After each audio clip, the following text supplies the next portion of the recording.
नमस्कार दोस्तों, मैं राकेश चौहान एक बार फिर से आपका हार्दिक अभिनंदन, आपका हार्दिक स्वागत करता हूं आपके अपने online platform the Bhim education पर।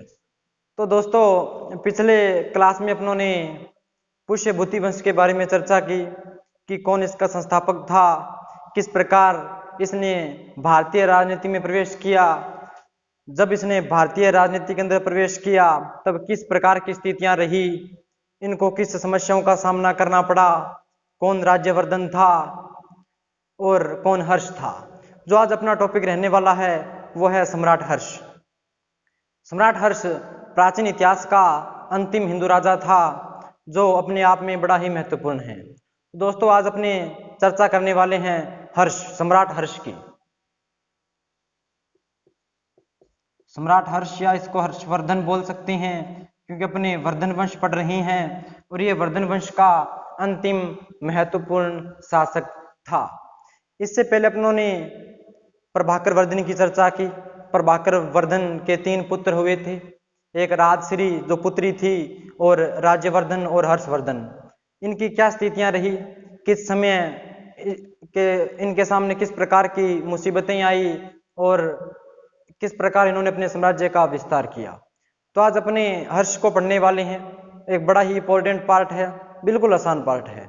तो दोस्तों, हर्ष का जो जन्म है, हर्ष का जन्म हुआ था 591 ईस्वी के अंदर। इसका जन्म हुआ था साहब 591 ईस्वी के अंदर जन्म हुआ था। और मैंने आपको पहले बता दिया था कि जो पुष्य भूति वंश है, जो पुष्य भूति वंश है, इसकी स्थापना 590 के अंदर एक पुष्य भूति नामक व्यक्ति ने की, जो हो न हो कहीं गुप्तों या किसी अन्य बड़ी शक्तिशाली जो जाति थी उसका सामंत था। तो दोस्तों, हर्ष का जन्म 591 में हुआ। माता का नाम यशोमती थी, यशोमती जो सती हो गई थी। इसकी चर्चा आप लोगों ने पिछले क्लास में कर ली है। पिता प्रभाकर वर्धन था। अपनों ने चर्चा कर ली कि किस प्रकार इसके पिता की मृत्यु हुई, माता सती हुई, इसके भाई की हत्या की थी उस देवगुप्त ने, उस शशांक ने, गोडनरेश शशांक ने इसकी हत्या की थी। और इस समय की जो राजनीतिक स्थिति थी वो भी एक बार देख लेते हैं। दोस्तों, जब हर्ष राजा बना था 606 ईस्वी में। हर्ष 606 ईस्वी के अंदर राजा बना। हर्ष 606 ईस्वी के अंदर राजा बना और राजा बनते ही इसने अटैक किया। किस पर आक्रमण किया था दोस्तों? इसने शशांक पर आक्रमण किया था। इसकी अपनों ने जानकारी ले ली थी, शशांक भाग गया था। ठीक है, तो 606 ईस्वी में जैसे ही हर्ष राजा बना, राजा बनते ही इसने शक्रादित्य की क्या की थी साहब? उपाधि धारण की थी। शक्रादित्य की उपाधि धारण करने वाला सम्राट कौन था? हर्षवर्धन था।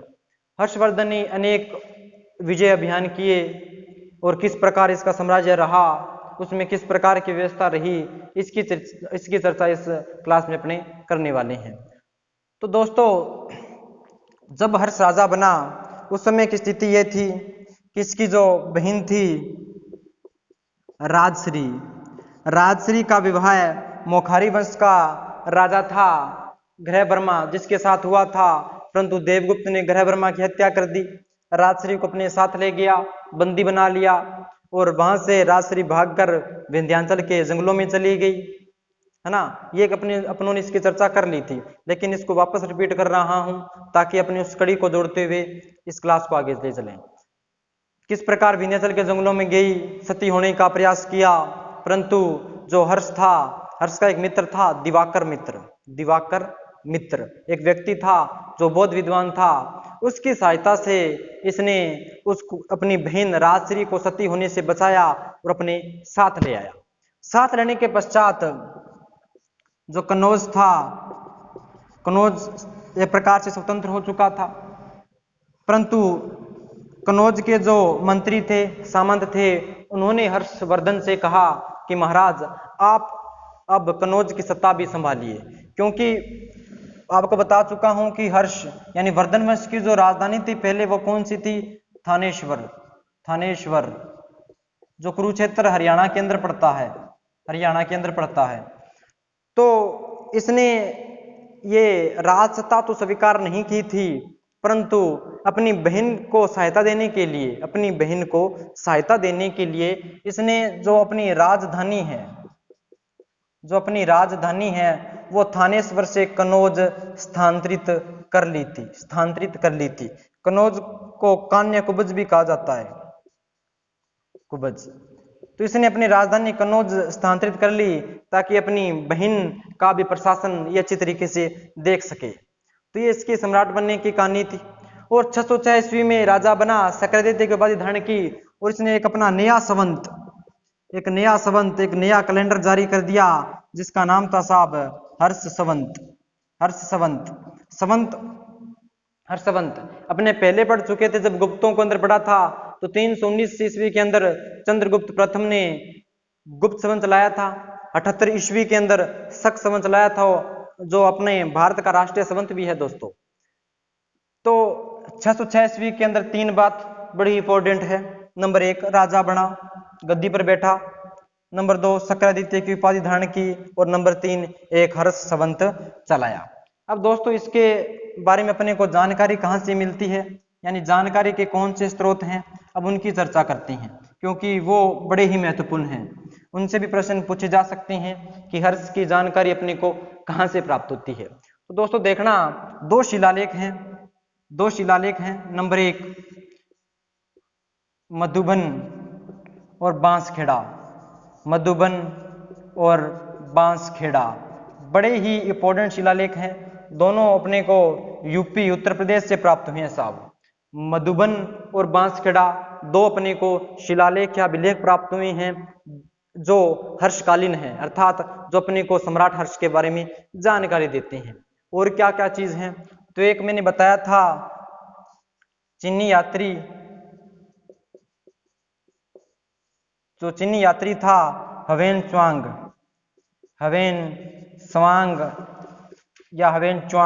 एक ही बात है।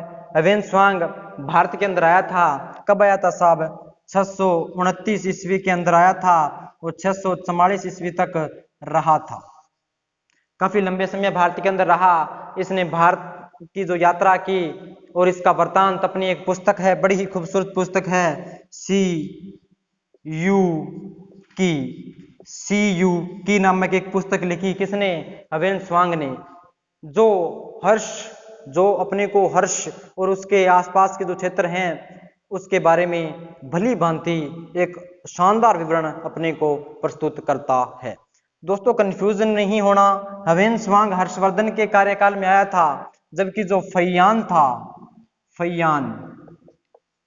आया था, कब आया था साहब? 399 ईस्वी के अंदर आया था।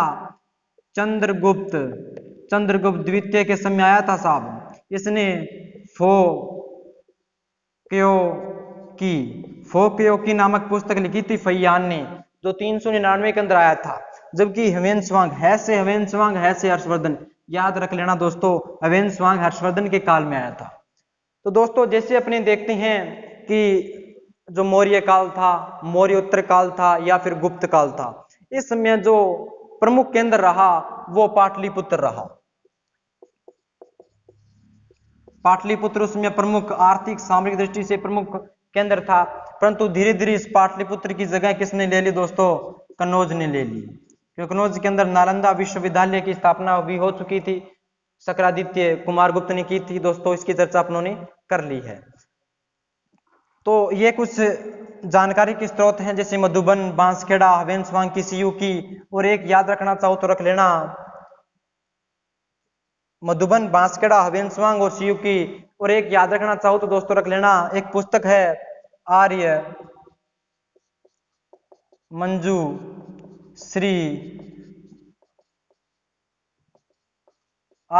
मंजूश्री मूलकल्प।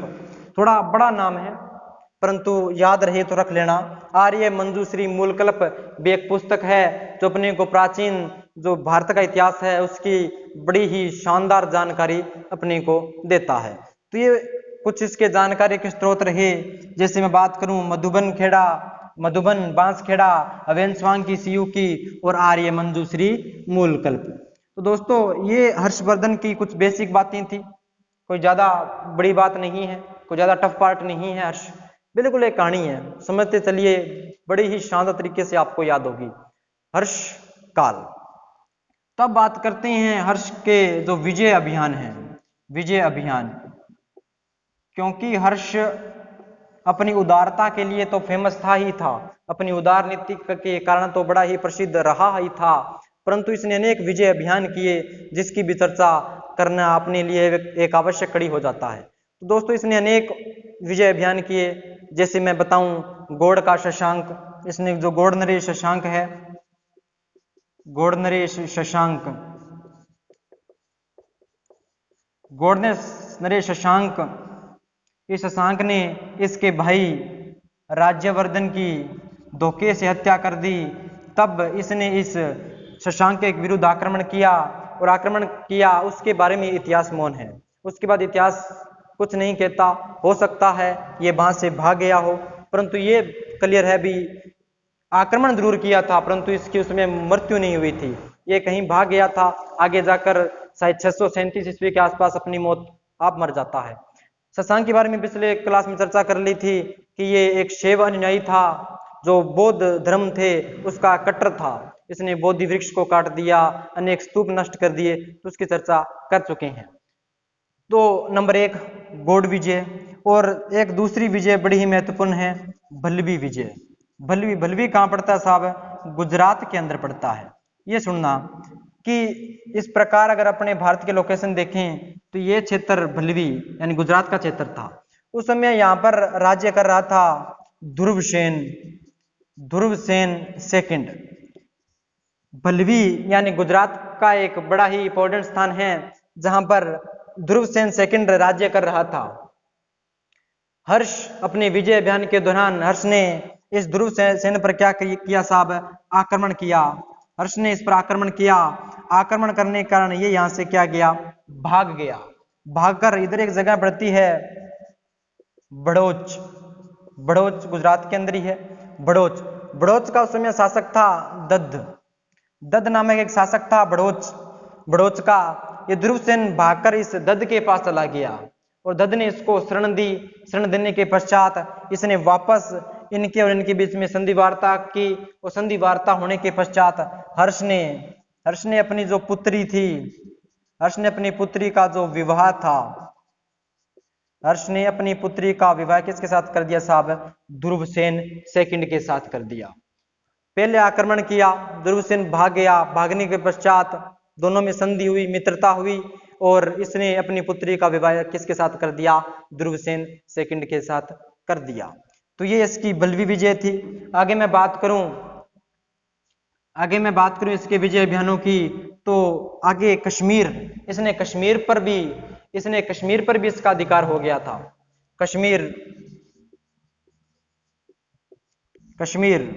इसका कश्मीर पर भी अधिकार हो गया था। उल्लेख मिलता है कि उस समय कश्मीर के अंदर महात्मा जो बुद्ध थे, बुद्ध का एक दांत था,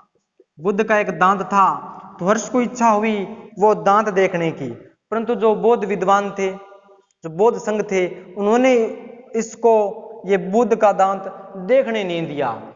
तो इससे तेज में आकर इसने यहाँ पर आक्रमण किया और इस दांत को अपने साथ ले गया। और यहाँ पे कश्मीर के अंदर हर्ष संवत चलता था, तो इससे अपने को भी पता चल जाता है कि कश्मीर जो था वो किसके अधीन था? हर्ष के अधीन था। अगर मैं बात करूं नेपाल के अंदर भी उस समय हर्ष संवत चलता था, तो नेपाल ने भी इसकी अधीनता स्वीकार कर ली थी। अर्थात मैं यूं कह सकता हूं कि जो उत्तरी भारत था, पूरा का पूरा जो उत्तरी भारत था, यानी नर्मदा नदी या विंध्याचल पर्वत, यानी नर्मदा नदी और जो विंध्याचल पर्वत है, वो पता होगा दोस्तों, ये अपनी इंडिया की मोस्टली लोकेशन हो गई। यहां पर जो विंध्याचल पर्वत है, यहाँ पे एक नदी बहती है नर्मदा नदी, यानी इससे ऊपर का जो क्षेत्र था, यानी उसको कहा जाता है उत्तरी भारत। तो हर्ष ने संपूर्ण उत्तरी भारत पर एक छत्र शासन स्थापित कर लिया। यानी यहां से लेकर यहां से लेकर यहां कंप्लीट जो पूरा का पूरा जो उत्तरी क्षेत्र है उसको एक सूत्र में बांध कर रख दिया। किसने? हर्ष ने। सारे के सारे राजा इसके अधीन हो गए थे। जैसे मैं बात करूं कामरूप का राजा तो इसके साथ अधीन हो गया था। मैंने कहानी बताई थी कि जो इसका राजदूत था हंसवेग को भेजा, इनके बीच में मित्रता हो ही गई थी। अब आगे एक बड़ा ही इंपॉर्टेंट युद्ध है जो हर्ष के जीवन का एक बुरा स्वप्न कह सकता हूं, क्योंकि इस युद्ध में हर्ष की हार हुई थी और इसकी जो साम्राज्य विस्तार था वो यहां तक रुक गया था। यहां बताया था आपको विंध्याचल पर्वत है, यहाँ पे नर्मदा नदी।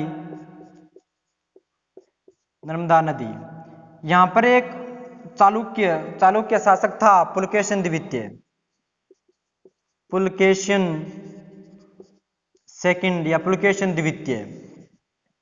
बादामी का चालुक्य नरेश था, बादामी या बातापी।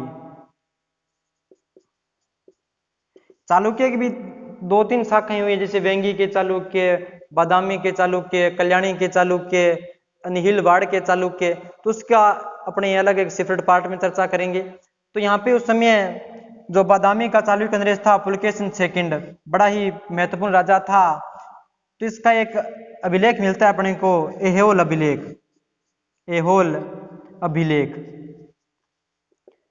अभिलेख की रचना की थी रवि कीर्ति ने इसकी क्या की थी साहब? रचना की थी। रवि कीर्ति ने इसकी रचना की थी। ऐहोल अभिलेख के अंदर कालिदास और भुभूति नामक जो बहुत बड़े विद्वान थे उसकी भी चर्चा इसके अंदर अपने को मिलती है। तो इस ऐहोल अभिलेख के अंदर वर्णन मिलता है कि सम्राट हर्ष और पुलकेशिन सेकंड के मध्य क्या हुआ साहब? युद्ध हुआ। युद्ध कब हुआ? 634 ईस्वी के आसपास युद्ध हुआ। किस किस का? हर्ष और पुलकेशिन सेकंड के मध्य युद्ध हुआ।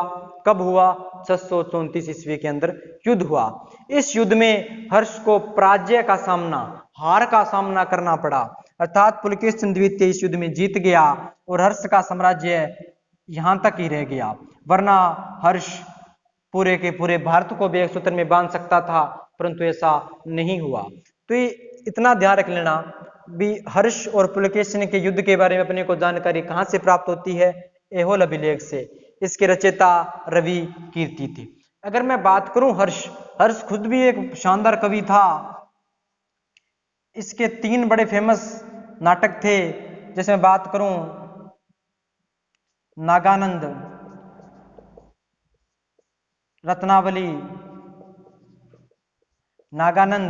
रत्नावली जैसे इसने बहुत शानदार नाटक लिखे थे। तो इसको भी कविता की अच्छी जानकारी थी। तो दोस्तों हर्ष और पुलकेशिन के मध्य युद्ध हुआ, इसकी जानकारी ऐहोल अभिलेख से मिलती है। रवि कीर्ति इसका रचयिता था। कब हुआ? 634 ईस्वी के अंदर हुआ था।